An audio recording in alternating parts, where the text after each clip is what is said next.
Okay, so welcome. And today we are going to be talking about reflux. Reflux is a subject very close to my heart because when my little boy was a baby, he had it and it was tough, really, really tough. So I want to go over clarifying what reflux is, the causes of reflux, how it affects sleep, because it absolutely does. And what you can do about it. Okay, so hope is not lost. We can do something about reflux. So when my little boy was born, I think the expectation really is that they just breastfeed straight away. I remember being in the hospital and the midwife being like, yeah, okay, and latch on. And I was like, not really sure what I'm doing with breastfeeding. I had taken like a breastfeeding kind of class pre-baby, and it all looked pretty simple and straightforward. Cue baby arriving, and then things just go to pot, don't they? Like, oh, this isn't what it looks like in the books, or this isn't how people said it would be. But it looked like nothing was coming out. And I remember this poor healthcare professional, she wasn't a nurse, she wasn't a midwife, she was a healthcare assistant or professional, and she sat with me for like the full first day we were in the hospital trying to get Jack, my son, to eat. I'd had gestational diabetes when I was pregnant, so his blood sugar was really, really low, so they kept having to test his blood sugar level every hour. And obviously it was really low because he just wasn't eating anything, couldn't get him to eat anything. And I found that really hard. And then we tried a bottle that they had, and he was drinking some, but still not a lot. So anyway, went home and we just decided just to give him formula because I was like, this is stressful. And you know, we just need to feed him. And from then his feeding issues were awful, really.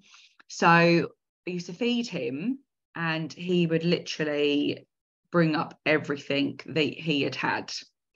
And we just didn't know why. Health visitor came round, done their checks when he was like 2 days old, 3 days old. And they were like, yeah, oh.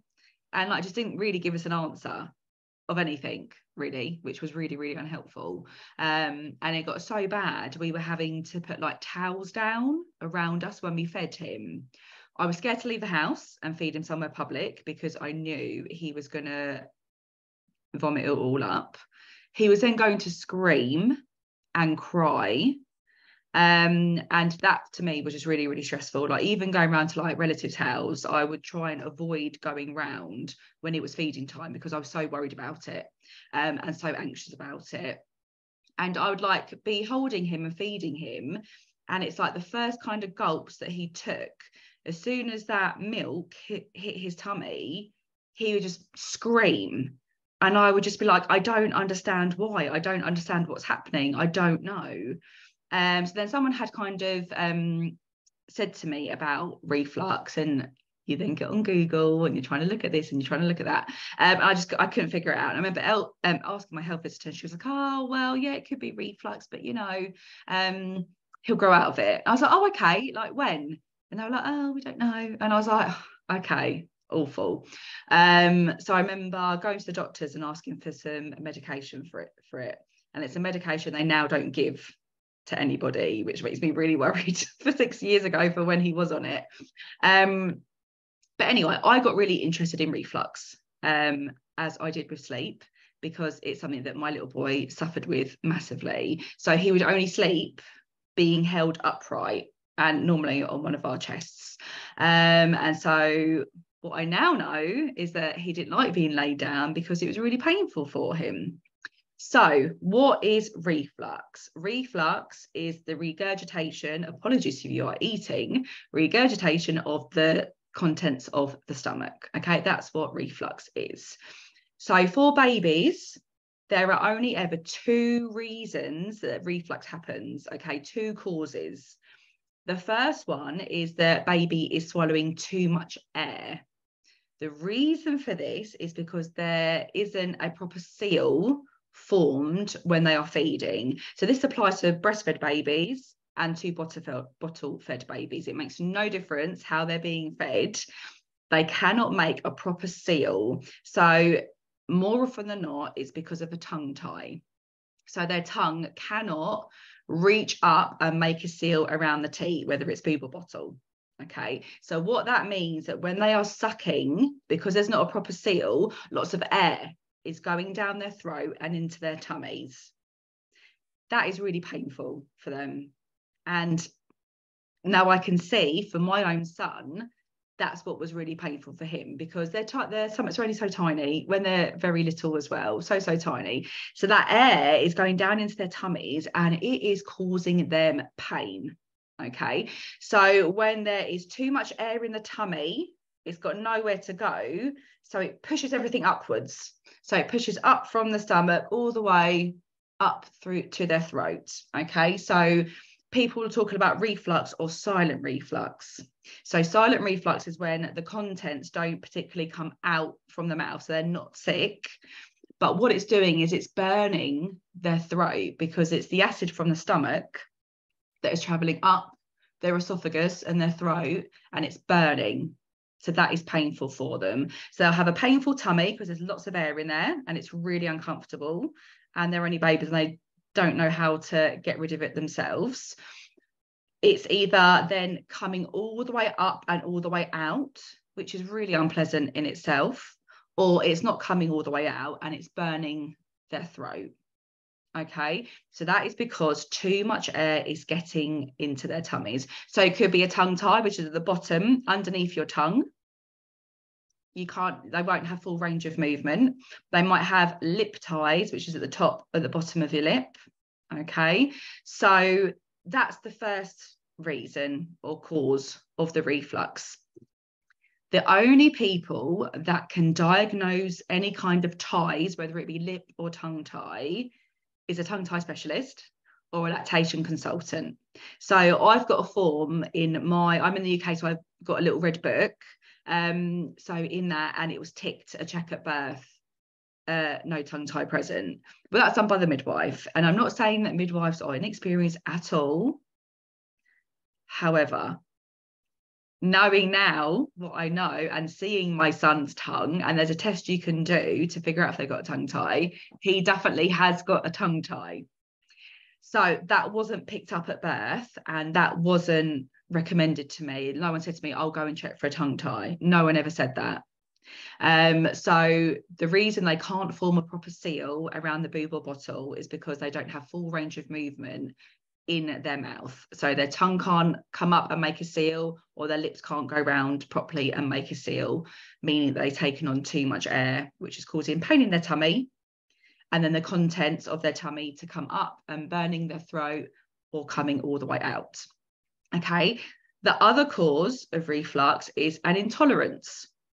So it can be an ingredient within the milk. So again, this is for breastfed babies or formula fed babies, it makes no difference. What the body is doing is there's when the milk enters their system, the body's going, oh, there's something we're not quite sure about. We're not quite sure about it, so we need to get rid of it. Okay, we don't quite trust it, so we need to get rid of it. So that's why then either it's being regurgitated out or it's causing them pain and discomfort in their tummy. So trapped wind or general discomfort is so uncomfortable for them. So the body is kind of trying to protect them, which is lovely, but it's really painful for them. So this is when you might be recommended a different milk for cow's milk protein intolerance. If you're breastfeeding, you might be told to cut out dairy. It could be anything. It literally could be any ingredient that the body can't tolerate, okay? And it's really difficult to figure it out. So you might want to go through kind of various stages of trying to remove things. So if you're breastfeeding, start with dairy, give that 2 or 3 days.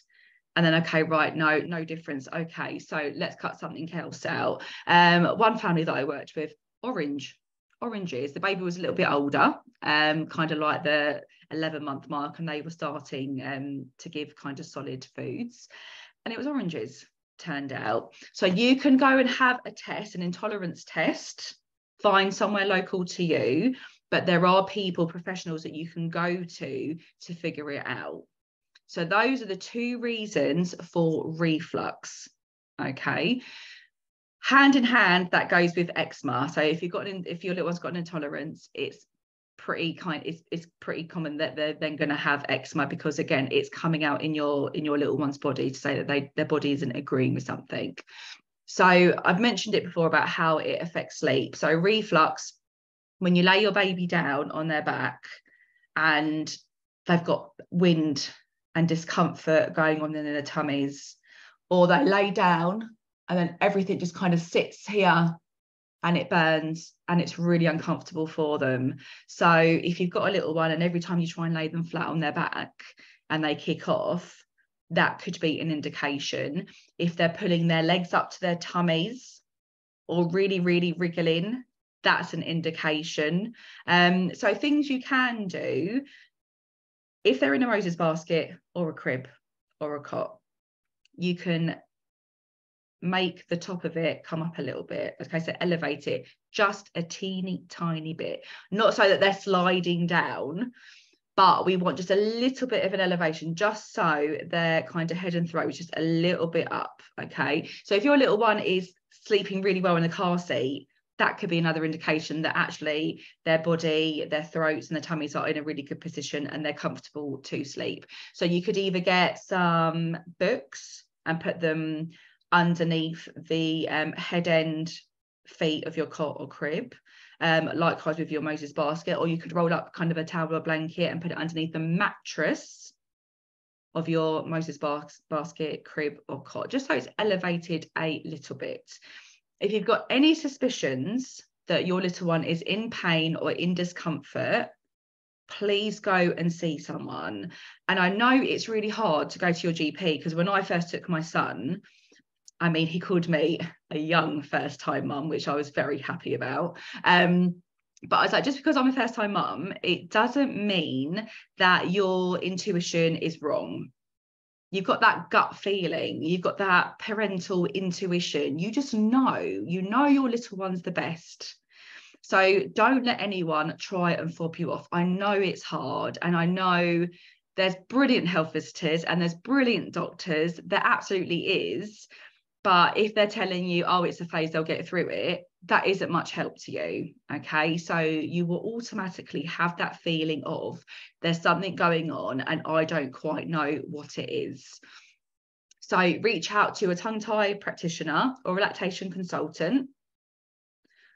Go to your GP or find an intolerance specialist near you would be my top advice. Cranial osteopaths as well. So if baby has had a traumatic birth or a quick birth, I mean, I don't really know anyone whose birth probably won't be classed as traumatic, because it's hard. It's really, really hard.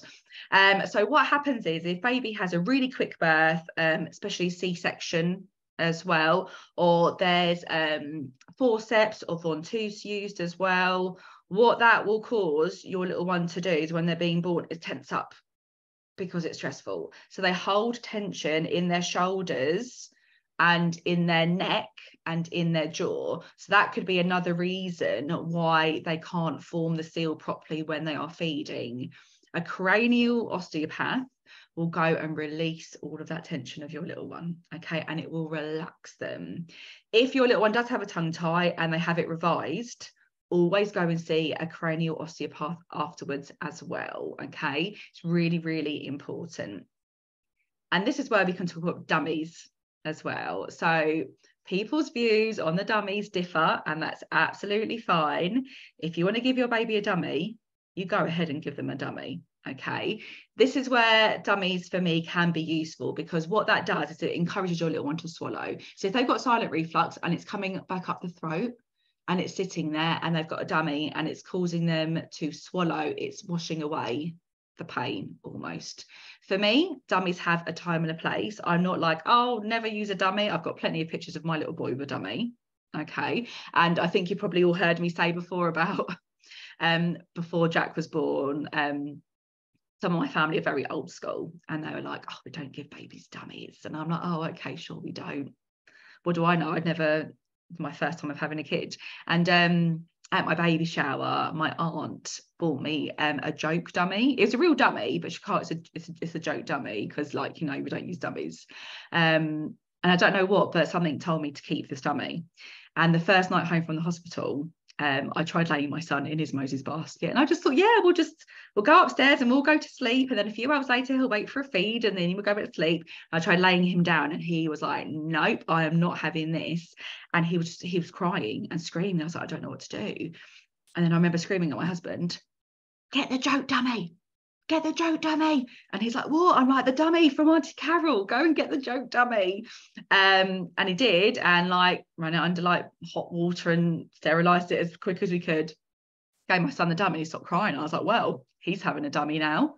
Can you please go to Asda and buy all the dummies that they have? So for me, dummies have a time and a place, but they can help if your little one is in pain in their throat, and it kind of wash away the pain.